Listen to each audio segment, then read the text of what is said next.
नमस्कार साथियों, स्वागत है आपका टारगेट यूकेएसएससी में। तो सेट नंबर 3 की हम लोग शुरुआत करेंगे। इससे पहले अगर आप लोगों में से हमारे साथ ऑनलाइन जुड़ना चाहते हैं आप लोग, ठीक है, तो ऑनलाइन जुड़ने के लिए आप लोग हमारे साथ प्ले स्टोर से टारगेट यूकेएसएससी ऐप को डाउनलोड कर सकते हैं। जो कोई भी देख रहा हो, प्ले स्टोर से टारगेट यूकेएसएससी आपको डाउनलोड करनी है। प्ले स्टोर पर लिखना है टारगेट यूकेएसएससी बाय अंकित सर, वहां पर आपको ऐप मिल जाएगा। डाउनलोड करने के बाद रजिस्टर्ड करेंगे खुद को, तो वहां पर इस तरीके का आपको एक पोस्टर दिख जाएगा। ठीक है, इस पोस्टर आपको दिख जाएगा। इस पोस्टर पर आप लोग क्लिक करेंगे, मात्र 199 रुपए में आप इस कोर्स को परचेज कर पाएंगे। साथ ही साथ इसमें आपको मिलता है 20 प्रैक्टिस सेट इसमें आपको मिलते हैं। ठीक है, और 12 फुल लेंथ मिलते हैं, 4 टारगेट टेस्ट मिलते हैं, 4 करंट अफेयर टेस्ट मिलते हैं। तो ये सब कुछ मात्र आपको 199 में मिलता है। साथ ही साथ इसका वीडियो सॉल्यूशन आपको मिलता है, प्रैक्टिस सेट और पीडीएफ आपको मिल जाती है। तो शुरुआत करेंगे इसके सॉल्यूशन की। देखेंगे पहला प्रश्न हिंदी का।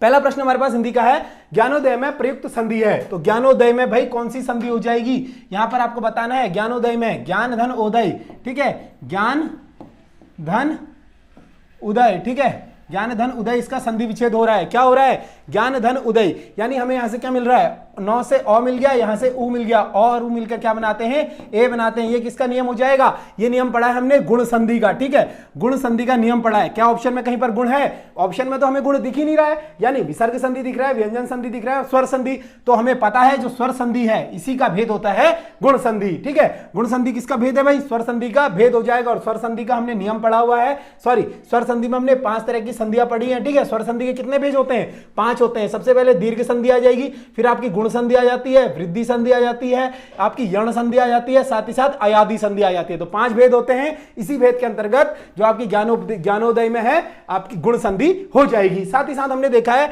कि गुण संधि में क्या होता है भाई, औधन ई मिलकर ए बना देते हैं। ठीक है, औधन ई मिलकर ए बनाते हैं। ठीक है, उधन उ मिलकर ओ बना देते हैं। ठीक है, औधन उ मिलकर ओ बना देते हैं। यहां पर करेक्शन कर लीजिएगा, बाकी आपका यहां पर स्वर संधि हो जाएगी। क्वेश्चन नंबर 2 को देखेंगे, क ख ग फ में से, ठीक है, इसमें से उर्दू से लिया गया है। तो इन शब्दों में से उर्दू से कौन सा शब्द लिया गया है आपको बताना है।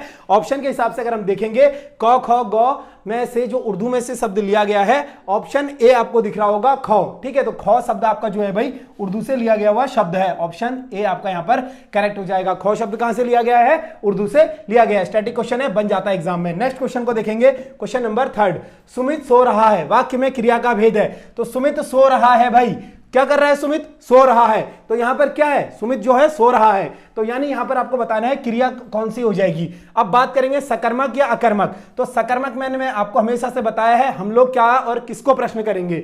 सुमित क्या सो रहा है, उत्तर मिल रहा है, नहीं मिल रहा है। सुमित किसको सो रहा है, तो कर्ता से हमेशा प्रश्न करेंगे क्या और किसको। ठीक है, क्या प्लस किसको, क्या प्लस किसको, इससे प्रश्न करेंगे हम लोग। अगर हमें उत्तर मिल जाता है तो सकर्मक क्रिया है, अगर नहीं मिलता है तो अकर्मक क्रिया। उत्तर नहीं मिला, सीधा सीधा अकर्मक क्रिया हो जाएगी। ऑप्शन बी आपका करेक्ट हो जाएगा। लेकिन अकर्मक क्रिया क्या होती है, थोड़ा सा आपको जानना पड़ेगा।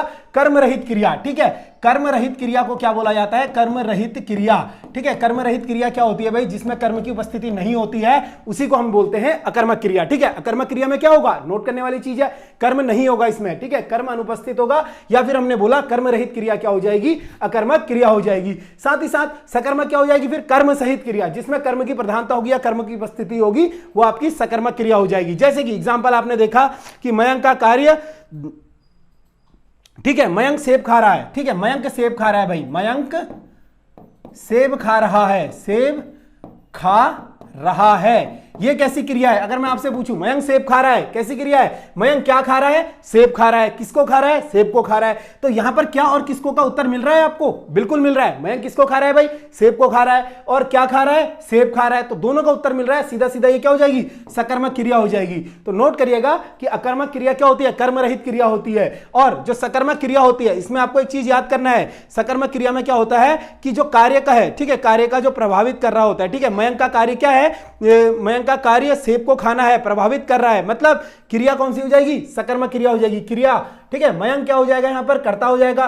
कर्ता का प्रभाव क्रिया पर पड़ रहा है, क्या कर रहा है, सेब को भाई खा रहा है कौन, मयंक, ठीक है। तो क्रिया यहां पर हो जाएगी, सॉरी कर्म की उपस्थिति हो जाएगी, तो यहां पर सकर्मक क्रिया हो जाएगी। द्विकर्मक क्रिया क्या होती है कि मैं आप लोगों को डिजिटल बोर्ड से पढ़ाता हूं। एक क्रिया क्या कर रहा हूं, पढ़ाने की, दूसरी किससे, डिजिटल बोर्ड से। तो दो क्रिया यहां पर मिल रही है। मैं किससे पढ़ाता हूं, डिजिटल बोर्ड से पढ़ाता हूं, ठीक है। क्या पढ़ाता हूं, मैं आपको पढ़ाता हूं, हिंदी पढ़ाता हूं या जो भी उत्तराखंड पढ़ाता हूं, तो डिजिटल बोर्ड से पढ़ाता हूं। दो क्रियाएं मिल रही है, द्विकर्मक क्रिया। प्रेरणार्थक क्रिया हमेशा से बताई है, खुद ना कार्य कर दूसरे से कार्य करवाना प्रेरणार्थक क्रिया। क्वेश्चन नंबर 3 4 को देखेंगे। भाषा की सबसे छोटी इकाई है, पहले भी बता चुका हूं, भाषा की सबसे छोटी इकाई, ठीक है, या भाषा की सबसे छोटी इकाई क्या हो जाएगी, वर्ण। ऑप्शन डी आपका यहां पर करेक्ट हो जाएगा।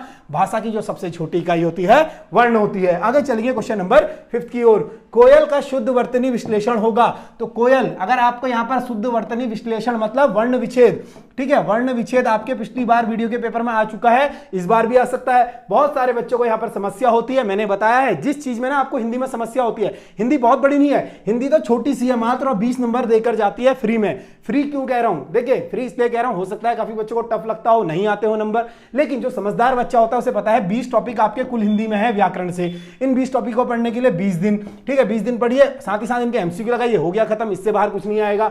20 दिन में हिंदी खत्म। इसके अलावा 8 नंबर के आपके वन वर्ड आते हैं, 2 नंबर का आपका क्या आता है कि रचनाएं आती हैं। तो रचना को आपका 2 पेज है भाई, दिया हुआ है, आपको नहीं है जिसके पास, मैसेज कर देना व्हाट्सएप पर। किस नंबर पर करना है मैसेज, आपको नंबर बता रहा हूं, 9410905102, इस नंबर पर व्हाट्सएप करना आप, और सर हाई लिखकर भेजना, बोलना सर मुझे रचना की पीडीएफ दे दीजिए, अपना नाम बताइएगा, आपको रचना की पीडीएफ पर्सनली मिल जाएगी, वरना मैंने टेलीग्राम ग्रुप में डाली है, लिंक नीचे डिस्क्रिप्शन में, आपको जो है रचना की पीडीएफ मिल जाएगी। तो 2 नंबर की रचनाएं जो आती है उस पूरी, जो मैंने पूरी हमारे जो टारगेट यूपीएससी से अंकित सर ने पूरी रचनाओं का अच्छे से एनसीईआरटी के साथ ही साथ उनके एक्स्ट्रा फैक्ट उसमें लिखे हुए हैं, तो वो रचनाओं की पीडीएफ आपको मिल जाएगी। तो 2 नंबर वहां से कंफर्म हो जाते हैं। 8 नंबर का आपको बताया हुआ है, ऊपर आई बटन में यहां पर लिंक आ रहा होगा कि कैसे पर्यायवाची वन वर्ड याद करें, उस वीडियो को देख लीजिएगा। अगर उस वीडियो को देख लिया, काम खत्म, तो आपके हिंदी में से कम 16+ नंबर यहां से डन हो जाते हैं, ठीक है। तो यहां पर इस सब क्वेश्चन की बात करेंगे। क्वेश्चन क्या कह रहा है कि कोयल का शुद्ध वर्तनी विश्लेषण क्या होगा।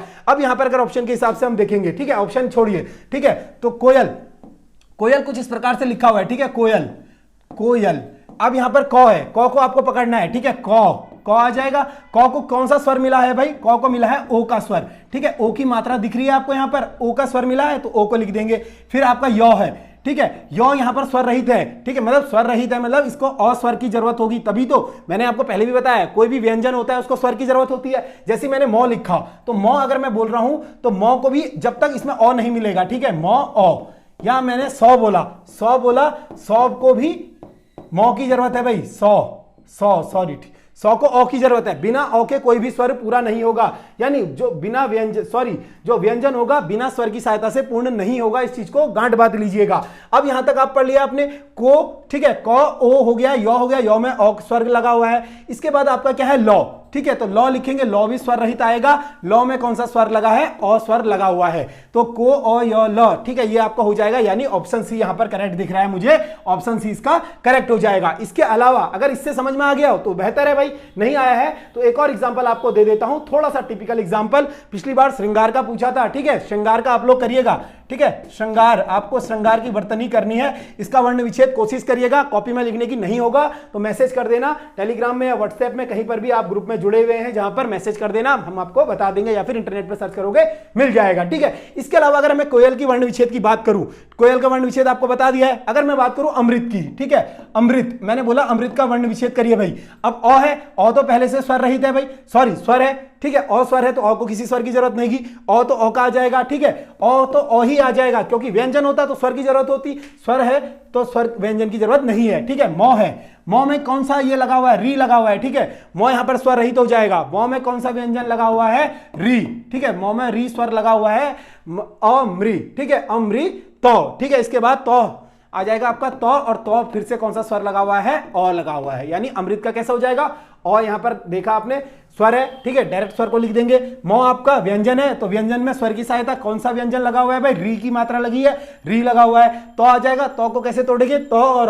अमृत इस तरीके से लिखा जाएगा। इसके बाद मैं आपसे बोलूं, अगर मैंने बोला आपसे त्रिभुज, ठीक है, त्रिभुज, त्रिभुज, त्रिभुज को किस तरीके से लिखा जाएगा, थोड़ा सा यहाँ पे टिपिकल है त्रिभुज भाई, आपको देखना पड़ेगा तो, ठीक है। सबसे पहले तो त्रि जो आपका संयुक्ताक्षर है, ठीक है, त्रि क्या है भाई, त्र आपका संयुक्ताक्षर है ना, संयुक्ताक्षर कैसे बनता है, तो और र से, ठीक है, तो और र की सहायता से यहां पर संयुक्ताक्षर बन गया आपका, ठीक है, तो र, और इसमें कौन सी मात्रा लगी हुई है, ई की मात्रा लगी हुई है, ठीक है, ई की मात्रा लगी हुई है, त्र, ठीक है, त्र बन गया आपका, ये आपका आगे वाला बन चुका है, त्रि बन चुका है, ठीक है, तो र ई त्रि बन चुका है, फिर लगाया भौ, ठीक है, भौ कैसा लगा भाई, भौ आपका स्वर रहित होगा, ठीक है, तो भौ यहां पर आपका भौ हो जाएगा, भौ में कौन सी मात्रा लगी है, ऊ की, ठीक है, ऊ की मात्रा लगी है ना, यहां पर दिख रहा है छोटा ऊ की मात्रा लगी है, ऊ लिख देंगे। इसके बाद यहां पर आपको देखना है कि क्या है, लास्ट में क्या है, जौ, ठीक है, जौ, और जौ किसकी सहायता से, जौ ओ बोला ना आपने, तो त्रिभुज का इस प्रकार से वर्ण विच्छेद हो जाएगा। श्रृंगार आपको बोला है करके देखिएगा, ठीक है, खुद से कर देखना है तभी जाकर होगा, खुद से नहीं करोगे कभी नहीं होगा। कोई भी चीज होती है कोशिश करने से होती है भाई, आप लोग कोशिश ही नहीं करना चाहते हो ना, कोशिश करोगे क्या नहीं होता है, ठीक है। मांझी ने इतना बड़ा पहाड़ तोड़ दिया, आपसे एक हिंदी नहीं हो रही है। आगे चलेंगे क्वेश्चन नंबर 6 की ओर। चूड़ी अच्छी थी में कौन सी क्रिया है, चूड़ी अच्छी थी भाई, चूड़ी अच्छी थी में कौन सी क्रिया है, ठीक है, तो थी में कौन सी क्रिया है, जो थी है आपकी यहां पर हो जाएगी, अगर ऑप्शन के हिसाब से मैं देखूं, थी कौन सी क्रिया हो जाएगी, योजक क्रिया, ठीक है, योजक क्रिया, चूड़ी अच्छी थी। एक आपने देखा होगा है कौन सी क्रिया होती है भी क्रिया है भाई, है जो होती है ये होती है सहायक क्रिया, ठीक है, ये होती है सहायक क्रिया, है कौन सी क्रिया होती है, सहायक क्रिया, ठीक है।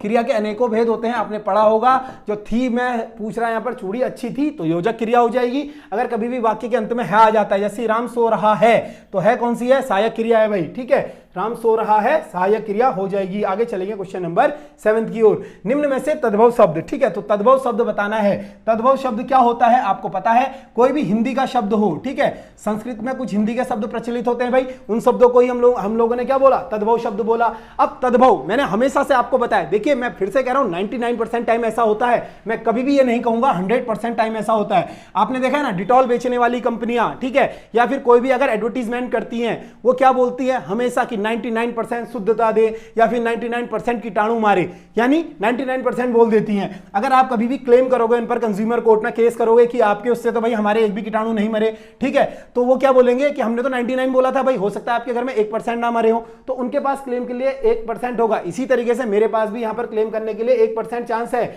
मैं आपको बोल रहा हूं 99% टाइम क्या होगा कि संयुक्त अक्षर छ, ठीक है, त्र, ज्ञ, या फिर आपका अनुस्वार, ठीक है, या आपका सलजम वाला शौ, ठीक है, ये क्या होंगे मैक्सिमम टाइम पर तत्सम शब्द होंगे, ठीक है, तत्सम शब्द होंगे भाई, ठीक है। या फिर इसके अलावा क्या होगा, आधा रौ, आपने देखा है ना नीचे ग्रह, या फिर आपने चंद्र, ये देखा है ना नीचे वाला रौ, या इस प्रकार से ये जो क्या है नीचे रौ लगा हुआ है, री लगा हुआ है, ये सब क्या होते हैं, तत्सम शब्द होते हैं मैक्सिमम टाइम, ठीक है, मैक्सिमम टाइम बोले तो 99%। फिर तद्भव, ये चंद्र बिंदु आपका तद्भव होता है, ठीक है, हिंदी शब्दों में लगता है, जैसे कि मां बोला, मां हिंदी शब्द है ना, तो यहां पर मां के ऊपर जो चंद्र बिंदु लगा है, मां तो आपको देखना पड़ेगा क्या शब्द है, लेकिन जो चंद्र बिंदु है ये आपका क्या हो जाएगा, तद्भव शब्द है। इसी प्रकार से ख तद्भव शब्द होता है मैक्सिमम टाइम, ये वाला शौ मैक्सिमम टाइम क्या होगा, तद्भव शब्द होगा।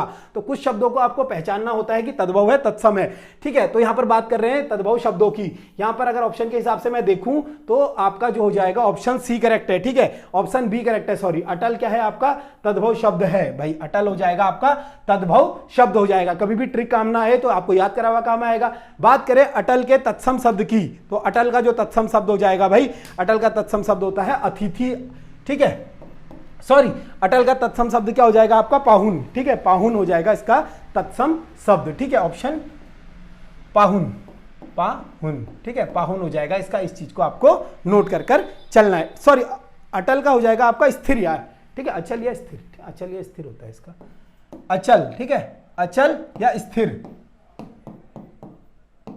अचल या स्थिर होगा इसका यार, ठीक है, तो इस चीज को करेक्शन कर लेना।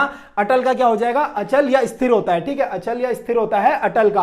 अतिथि का हो जाएगा, सॉरी, अतिथि का पाहुन पर्यायवाची भी होता है ना, पाहुन, सॉरी थोड़ा सा कंफ्यूजन हो गया, पाहुन या अतिथि का क्या हो जाएगा भाई, पाहुन, मेहमान होता है ना, अतिथि हमारा क्या हो जाएगा, अतिथि का पाहुन हो जाएगा तत्सम शब्द। इस चीज को आपको नोट कर चलना है। बाकी ऑप्शन सी आतुर दिख रहा है, आतुर का अधीर हो जाएगा, ठीक है, आतुर का अधीर हो जाएगा, अधीर, ठीक है, आतुर का अधीर हो जाएगा। ऑप्शन डी में अजीर दिख रहा है, अजीर का हो जाएगा अंगना, ठीक है, आंगन यानी आंगन, आंगन इसका हो जाएगा। क्वेश्चन नंबर 8 को देखेंगे। क्वेश्चन नंबर 8 आपके पास है भाई, मैं खाना खा चुका हूं, इस वाक्य में संयुक्त क्रिया का कौन सा भेद प्रयुक्त हुआ है? तो मैं खाना खा चुका हूं भाई, यहां पर क्या क्रिया हो रही है? खा चुका हूं। इस वाक्य में संयुक्त क्रिया का कौन सा भेद प्रयुक्त हुआ है आपको बताना है। तो समाप्ति बोधक, ठीक है, समाप्त हो चुका है। क्या कर रहा है उसने? खाना खा चुका है। तो खाना खा चुका है मतलब समाप्ति बोधक का कार्य हो रहा है यहां पर। तो इसमें से जो संयुक्त क्रिया है, संयुक्त क्रिया क्या होती है? दो क्रियाएं मिलकर जब समाप्त होती हैं, ठीक है। जैसे मैं चल पड़ा, तो पड़ा भी क्रिया है, चल भी क्रिया है, ठीक है। तो चल पड़ा मतलब क्रिया, दो क्रियाएं समाप्त हो रही है, संयुक्त क्रियाएं होती हैं। इसके भी अलग अलग भेद होते हैं। यहां पर क्या कह रहा है? मैं खाना चुका हूं, ठीक है, मैं खाना खा चुका हूं, तो समाप्ति बोधक क्रिया यहां पर हो जाएगी। क्वेश्चन नंबर 9 को देखेंगे। क्रिया विशेषण का अन्य नाम क्या है? तो क्रिया विशेषण भाई, क्रिया की विशेषता बताने वाले शब्दों को क्या कहते हैं? क्रिया विशेषण कहते हैं। जैसे मैंने बोला मोहन बहुत तेज दौड़ता है, तो क्रिया की विशेषता क्या है भाई? बहुत तेज दौड़ता है। कैसे दौड़ता है? तेज दौड़ता है। तो ठीक है, क्रिया की विशेषता बता रहा है। बहुत क्या है? प्रविशेषण है, ठीक है। विशेषण की भी विशेषता बताने वालों को क्या कहा जाता है? प्रविशेषण कहा जाता है, ठीक है। इस चीज को आपको समझना है। क्रिया विशेषण को किस अन्य नाम से जाना जाता है आपको यहां पर बताना है। तो अविकारी विशेषण इसको कहा जाता है। ऑप्शन सी, ये क्वेश्चन भी पूछा गया है राजस्थान में, ठीक है। राजस्थान के पटवारी के पेपर में क्वेश्चन पूछा गया है भाई। राजस्थान के पटवारी के पेपर में हो सकता है ऐसे टिपिकल क्वेश्चन आयोग वहीं से उठा ले। आपको पता है अक्सर क्या करते हैं, इधर उधर के आयोग जो होते हैं ऐसे ही क्वेश्चन बनाते हैं। आगे चलेंगे क्वेश्चन नंबर 10 की ओर। व्यर्थ शब्द में किन वर्णों की संधि हुई है? व्यर्थ शब्द में किन वर्णों की संधि हुई है? अच्छा, यहां पर संधि विच्छेद करके दिया है हमें, करके दिया है मतलब अगर मैं व्यर्थ की संधि की बात करूं, वी या अर्थ, ठीक है, व्यर्थ की संधि विच्छेद करूं तो व्यर्थ का संधि विच्छेद क्या हो जाएगा भाई? वी धन अर्थ, ठीक है, वी धन अर्थ हो जाएगा, ठीक है। तो यहां पर क्या मिला? ई धन औ। क्या मिला हमें? ई धन औ। ये मिलकर क्या बनाते हैं? ई धन औ। हमने पढ़ा है यो, ठीक है। वी धन मिलकर क्या बनाते हैं? यो। तो ई और औ कौन से उसमें है आपके? ई और औ। ये हो जाएंगे ऑप्शन ए करेक्ट यहां पर हो जाएगा, ठीक है। तो आपको देखना भी है कि कौन सा वी है, ठीक है। वी अगर बड़ा होता, ठीक है, तो वी बड़ा होता तो भाई बड़ा ई आता, छोटा ई है। कंफ्यूजन आपको यहां और यहां होगा, तो कभी भी इनमें कंफ्यूजन हो तो शब्द को देखिए कि शब्द का किससे निर्माण हो रहा है। छोटी वी से हो रहा है, छोटी ई ही आएगी और अ आएगा। ये नियम होता है यण संधि का, तो इसमें यण संधि हो जाएगी भाई, ठीक है। यण संधि इसमें हो जाएगी। वी धन अर्थ क्या होता है आपका? व्यर्थ का संधि विच्छेद, और इसमें यण संधि हो जाएगी। क्वेश्चन नंबर 11 आपके पास है, बुरे उद्देश्य से की गई गुप्त मंत्रणा के लिए एक शब्द है। तो बुरे उद्देश्य से की गई गुप्त मंत्रणा, ऐसे क्वेश्चन बन जाते हैं, अनेकार्थी शब्द, ठीक है। जो बुरे उद्देश्यों से की गई गुप्त मंत्रणा, इसके लिए एक शब्द अगर आपसे पूछेगा कौन सा है, तो दुर्भी संधि, ठीक है। दुर्भी संधि इसको कहा जाएगा। दुर्भी संधि क्या होता है भाई? बुरे उद्देश्यों से की गई गुप्त मंत्रणा, ठीक है। कोई करते नहीं बुरे उपदेश, नाटकों में देखा है आपने अक्सर, सास बहू वाले नाटक, भाई वहां पर नहीं करता है कि बहू, सास क्या करती है? भयंकर कर देती है बहू के लिए। पहले से चलते थे नाटक, अब तो पता नहीं कौन देखता होगा इन चीजों को। तो सास और बहू का जो ड्रामा चलता था भाई, बुरे उद्देश्य से की गई गुप्त मंत्रणा, होता नहीं, दो देवरानी आपस में भाई गुप्त मंत्रणा कर रही है। किसके लिए? दो जेठानियां, सॉरी, देवरानी के लिए कर रही हैं। तो यही जो बुरे उद्देश्य से की गई गुप्त मंत्रणा होती है, इसे दुर्भी संधि कहा जाता है, ठीक है। तो आप में से भी कुछ महिलाएं देख रही होंगी भाई, कुछ लड़कियां देख रही होंगी, सोचिएगा भाई, इससे रिलेट करिएगा। कल के दिन कहीं शादी हो जाएगी तो दो आपकी जेठानियां या फिर वो करेंगी ननद और माँ जी, ठीक है, ये करती हैं भाई, गुप्त मंत्रणा करेंगी आपके लिए। एग्जाम्पल दे रहा हूं रिलेट करने के लिए, ठीक है। तो माइंड मत करिएगा भाई, एग्जाम्पल दे रहा हूं ताकि आपको याद हो जाए। दुर्भी संधि इसको कहोगे आप लोग, ठीक है। आगे चलेंगे क्वेश्चन नंबर 12 की ओर। क्वेश्चन नंबर 12 आपके पास है, जब उपमेय में उपमान की संभावना प्रकट की जाए तब कौन सा अलंकार होता है? तो जब उपमेय में उपमान की संभावना प्रकट की जाए तो कौन सा अलंकार हो जाता है भाई? उपमेय में उपमान की संभावना अगर प्रकट की जाती है तो आपका उत्प्रेक्षा अलंकार हो जाता है। उत्प्रेक्षा अलंकार कैसे हो जाता है भाई? ठीक है, तो जब उपमेय में उपमान की संभावना प्रकट की जाती है, आपको बताना है कौन सा अलंकार इसमें हो जाता है, ठीक है। तो यहां पर थोड़ा सा मेरे को ना क्वेश्चन में डाउट हो रहा है, क्योंकि ये क्वेश्चन शायद मेरे ख्याल से आपके, एक बार मैं चेक कर लेता हूं, क्वेश्चन यही था क्या? ठीक है, क्वेश्चन मैं चेक कर लेता हूं।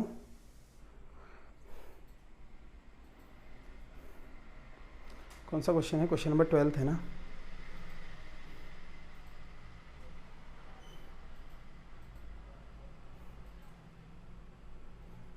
क्वेश्चन नंबर 12 है ना? एक मिनट मैं चेक करके बताता हूं आप लोगों को। ठीक है, क्वेश्चन आपका सही था भाई, थोड़ा सा मुझे ऐसा डाउट हुआ कि क्वेश्चन गलत है। ठीक है, तो क्वेश्चन था जब उपमेय में उपमान की संभावना प्रकट की जाए तो उत्प्रेक्षालंकार होता है। सही तो है, उत्प्रेक्षालंकार ही होता है जब उपमेय में उपमान की संभावना प्रकट की जाए। कभी भी उत्प्रेक्षालंकार आ जाए, मैंने आपको क्या बताया है, उत्प्रेक्षालंकार में क्या होता है, जनु जानो, ठीक है, जनु, ठीक है, जानो, मनहु, मानो, ठीक है, ज्यों, ये क्या है, ये कुछ योजक शब्द हैं। ठीक है, मतलब जहां पर भी आपको ये मिल जाए, कभी भी अलंकार दिया हो, जनु, जानो, मनहु, मानो, ज्यों, कभी भी ये चीजें दिख जाए, कुछ मत करना, सीधा उत्प्रेक्षालंकार टिक मार देना। अगर ऑप्शन में नहीं होगा इनमें से कोई नहीं, तो इनमें से कोई नहीं मार देना। मतलब अगर उत्प्रेक्षालंकार ऑप्शन में नहीं होगा, कुछ विद्वान तो ऐसे भी होंगे भाई, बुद्धिजीवी, वो क्या करेंगे, उनको बोल दिया इनमें से कोई नहीं मार देना, उत्प्रेक्षालंकार दे रखा है तो इनमें से क्यों नहीं, इनमें से कोई नहीं क्यों मारोगे भाई। ठीक है, जब उत्प्रेक्षालंकार दिया हो तो उत्प्रेक्षालंकार, अगर उत्प्रेक्षालंकार नहीं दिया हो, तीन ऑप्शन दिए हैं और इनमें से कोई नहीं दिया हो तो इनमें से कोई नहीं, क्योंकि जनो, जानो, मनो, मानो क्या होता है, उत्प्रेक्षालंकार के वाचक शब्द होते हैं। ठीक है, अब यहां पर क्या कह रहे हैं, जब उपमेय में उपमान की संभावना प्रकट की जाए। एग्जाम्पल, सिर फट गया उसका, मानो अरुण रंग का घड़ा। ठीक है, सिर फट गया, एग्जाम्पल दे रहा हूं, सिर फट गया उसका मानो अरुण रंग का घड़ा, तो मानो आ गया यहां पर, सिर फट गया उसका मानो अरुण रंग का घड़ा, तो मानो आ गया, मानो दिख गया मुझे, सीधा सीधा क्या हो जाएगा, उत्प्रेक्षालंकार हो जाएगा। बाकी तीनों ही अलंकार आपको बता चुका हूं। आगे बढ़ेंगे क्वेश्चन नंबर 13 की ओर। स्पर्श व्यंजनों की कुल संख्या कितनी होती है। स्पर्श व्यंजन कितने होते हैं भाई, हमने पढ़ा है कचड़ तप वाली टेबल ना, क, च, ट, त, प। ठीक है, कचड़ तप यानी KTM 2, KTM 2, बार बार बताता हूं ये वाली ट्रिक। ठीक है, कचड़ तप क, यहां से कितने होते हैं, 5 अक्षर हो जाएंगे, यहां से भी 5 होते हैं, यहां से भी 5 होते हैं, यहां से भी 5 होते हैं, यहां से भी 5, तो 5 पंजे 25। ठीक है, तो टोटल कितने होते हैं, स्पर्श व्यंजनों की संख्या 25 होती है। ऑप्शन बी आपका करेक्ट हो जाएगा। बाकी कचड़ तप है, क, ख आपको आते होंगे, KTM 2 कंठ, T फॉर तालु, M फॉर मूर्धा, D फॉर दंत, O फॉर ओष्ठ। ठीक है, बार बार ये चीजें बताता हूं, उम्मीद करता हूं ये चीजें आती होंगी। ठीक है, इसके अलावा अंतस्थ व्यंजन, अंतस्थ व्यंजन हमने देखे हैं कितने होते हैं, य, र, ल, व, इनकी संख्या कितनी होती है भाई, 4 होती है। ठीक है, उच्छिप्त या द्विगुण, ठीक है, द्विगुण या उच्छिप्त कितने होते हैं, 2 होते हैं। कौन कौन से, ड और ड। ठीक है, इसके अलावा हमने देखा स्पर्श संघर्षी व्यंजन। ठीक है, स्पर्श या सॉरी हमने देखा है ऊष्म संघर्षी व्यंजन। ऊष्म संघर्षी व्यंजन कौन कौन से होते हैं, श, सलजम वाला श, षटकोण वाला स और ह। इनकी संख्या कितनी होती है भाई, इनकी संख्या भी 4 होती है। तो इन सब चीजों को पढ़कर जाना, वर्णमाला चैप्टर इंपॉर्टेंट है। क्वेश्चन नंबर 14 देखेंगे, विनय पत्रिका की भाषा कौन सी है। विनय पत्रिका क्वेश्चन बन चुका है आपके शायद मेरे ख्याल से वीडियो के पेपर में। विनय पत्रिका सबसे पहले किसने लिखी हुई है, गोस्वामी तुलसीदास ने। ठीक है, तुलसीदास जी के द्वारा लिखी गई है भाई, तुलसीदास जी के द्वारा लिखी गई है। विनय पत्रिका आपकी किस भाषा में लिखी गई है, क्वेश्चन बन चुका है पहले भी, ब्रज भाषा में इन्होंने यह लिखी थी। ऑप्शन बी आपका करेक्ट हो जाएगा। किसके द्वारा, गोस्वामी तुलसीदास जी के द्वारा लिखी गई है। इन्हीं के द्वारा विनय पत्रिका के अलावा रामचरितमानस, ठीक है, रामचरितमानस, ठीक है, रामचरितमानस इनके द्वारा लिखी गई है। कौन सी भाषा में भाई, रामचरितमानस से क्वेश्चन आया था, बाद में आयोग ने उसको डिलीट करा था, फिर शायद दोबारा वापस दे दिया था, तो अवधी भाषा में ये लिखी गई है। ठीक है, रामचरितमानस अवधी भाषा में लिखी गई है। साथ ही साथ इन्हीं के द्वारा कवितावली भी लिखी गई है भाई, कवितावली इन्हीं के द्वारा लिखी गई है। किस भाषा में, ब्रज भाषा में लिखी गई है। तो गोस्वामी तुलसीदास की जी की रचनाएं हो जाएंगी तीनों ही, ये तीनों ही जो इन्होंने लिखी है। ब्रज भाषा में कौन कौन सी लिखी है, कवितावली। रामचरितमानस किस भाषा में लिखी है, अवधी भाषा में। और आपकी जो विनय पत्रिका है ये भी ब्रज भाषा में लिखी हुई है तुलसीदास जी के द्वारा। आगे चलेंगे क्वेश्चन नंबर 15 की ओर। भीष्म प्रतिज्ञा का अर्थ है भाई, बोलते नहीं भीष्म प्रतिज्ञा है भाई, मेरी भीष्म प्रतिज्ञा है कि मैं जो है 4200 ग्रेड पे या फिर वीडियो का पेपर निकाल कर ही दम लूंगा। यानी आपने क्या करा, भीष्म की तरह प्रतिज्ञा ले ली, मतलब दृढ़ प्रतिज्ञा कर लिया आपने। ठीक है, तो सीधा सीधा ऑप्शन है इसका सही हो जाएगा, दृढ़ प्रतिज्ञा करी। तो ऐसे ही प्रतिज्ञा करनी पड़ेगी भाई, तभी जाकर ग्राम विकास अधिकारी का ठप्पा आप पर लगेगा। ठीक है, ग्राम विकास अधिकारी अगर कहलाना चाहते हो तो आज से जितने भी दिन बचे हैं भीष्म प्रतिज्ञा ले लो भाई, यानी दृढ़ प्रतिज्ञा ले लो कि आप जो है पेपर निकाल कर ही दम लोगे। खाना पीना उठना बैठना सब बंद, आज से पढ़ाई शुरू। क्वेश्चन नंबर 16 को देखेंगे। खग कुल कुलसा बोल रहा, रेखांकित शब्दों में अलंकार है। तो खग कुल कुलसा बोल रहा। भाई क्या बोल रहा है? खग कुल कुलसा बोल रहा है। तो जब भी मैंने बताया है आपको एक शब्द दो बार रिपीट होगा, कुल कुल, और इन दोनों का ही अर्थ क्या हो जाएगा? भिन्न हो जाएगा, तो इसका अलंकार क्या हो जाएगा? यमक अलंकार। ऑप्शन ए करेक्ट हो जाएगा। इसी से रिलेटेड आपका क्वेश्चन आ चुका है पटवारी के पेपर में, कनक कनकते 100 गुने। ठीक है, कनक कनकते 100 गुने वाला आ चुका है। कनक कनक दो बार कनक दिख गया, यमक अलंकार। एक आपका आ चुका है काली घटा का घमंड घटा, इसमें दो घमंड घटा घटा दो बार आ रहा है, तो इसका भी यमक अलंकार। सजना है मुझे सजना के लिए, दो बार सजना आ रहा है, यमक अलंकार। तो इन चीजों को ध्यान से देखिएगा। क्वेश्चन नंबर 17, अपनी करनी पार उतरनी लोकित्ती का अर्थ है। तो अपनी करनी पार उतरनी, इसका अर्थ क्या है लोकित्ती का? ठीक है, अपने किए का फल भोगना। ठीक है, अपने किए का फल भोगना मतलब जो देवरानी जेठानी थी ना, देवरानी जेठानी ने क्या करा भाई? गुप्त मंत्रणा करी अपने उसके लिए जो बताया था आपको। फिर उन्होंने क्या करा? गुप्त मंत्रणा करी और गलत तरीके से करी, तो उन्होंने क्या करा भाई? अपनी करनी पार उतरनी मतलब अपने किए का फल वो खुद ही भोग रही है। ठीक है, तो ये चीजें समझनी है, रिलेट करो। बताया था ना दृढ़ संकल्प सॉरी, इससे पहले आपको क्या बताया था? देवरानी जेठानी जो षड्यंत्र रच रही थी, ठीक है, उसके लिए जो बुरे मन से की गई षड्यंत्र, उसके लिए शब्द बताया था। उस चीज को रिकॉल करो और यहां से कनेक्ट करो। ठीक है, जो बुरी वो करेगा, किसी के खिलाफ बुरी मंत्रणा करेगा, तो उसका क्या हो जाएगा? यहां पर अपने किए का फल वो खुद ही भोगेगा। ऑप्शन डी करेक्ट हो जाएगा। क्वेश्चन नंबर 18, निम्न में से एक नदी का पर्यायवाची शब्द नहीं है। तो नदी का पर्यायवाची कौन सा शब्द नहीं है भाई? आपको बताना है इनमें से नदी का पर्यायवाची क्या नहीं है। कुलकंबा ये नदी का पर्यायवाची होता है? बिल्कुल होता है। कुलवती भी नदी का पर्यायवाची होता है। त्रिपदगा ये नहीं होता है फिर। ठीक है, त्रिपदगा किसका पर्यायवाची होता है भाई? त्रिपदगा होता है गंगा का पर्यायवाची। ठीक है, गंगा का पर्यायवाची गंगा मैया। ठीक है, इसके अलावा गंगा का भागीरथी। ठीक है, भागीरथी भी गंगा का पर्यायवाची होता है। इसके अलावा हमने क्या बोला? गंगा के पर्यायवाची कौन कौन से होते हैं भाई? गंगा, भागीरथी। इसके अलावा गंगा का पर्यायवाची क्या हो जाएगा? ठीक है, भागीरथी, अलकनंदा। ठीक है, अलकनंदा इसका पर्यायवाची हो जाएगा गंगा का। ठीक है, गंगा, भागीरथी, त्रिपदगा, अलकनंदा, साथ ही साथ जाह्नवी। ठीक है, जाह्नवी। ठीक है, जाह्नवी। ठीक है, जाह्नवी भी इसका पर्यायवाची हो जाएगा भाई। इसका किसका?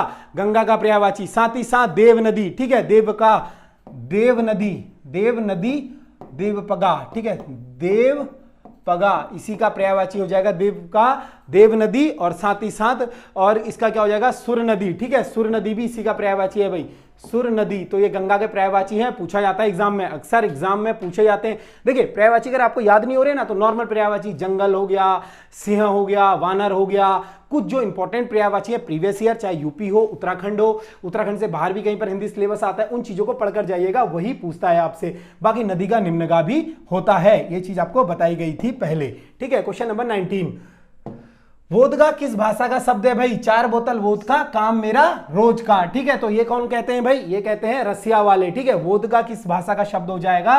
रूसी भाषा का शब्द हो जाएगा वोदगा। कल आपको बताया था कि रिक्शा। ठीक है, रिक्शा किस भाषा का शब्द है? सायोनारा। ठीक है, ये किस भाषा का शब्द हो जाएगा? Sayonara, rickshaw. ठीक है, ये किस भाषा के शब्द हैं भाई? या फिर सुनामी, ये सब जापानी भाषा के शब्द हो जाएंगे। ठीक है, जापानी।